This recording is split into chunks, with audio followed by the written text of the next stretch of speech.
इमरान खान की मकबूलियत से मुखालिफिन हुए परेशान, रातों की नींदें हुई हराम, बौखलाहट का हुए शिकार और कर दिया फैसला इमरान खान की गिरफ्तारी का।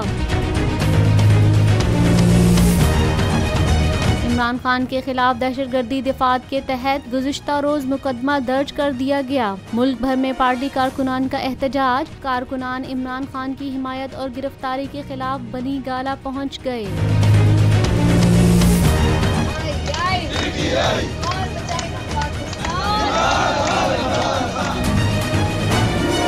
गिरफ्तारी की इत्तलात पर रहनुमा PTI असद उमर, फवाद चौधरी, मुराद सईद समेत दीगर रहनुमा भी बनी गाला पहुंचे। इमरान खान की हिमायत में बच्चे, खवातीन, नौजवान और हर उम्र के अफराद ने मुल्क के मुख्तलिफ शहरों में एहतजाज किया और इमरान खान की गिरफ्तारी को नामंजूर करार दे दिया।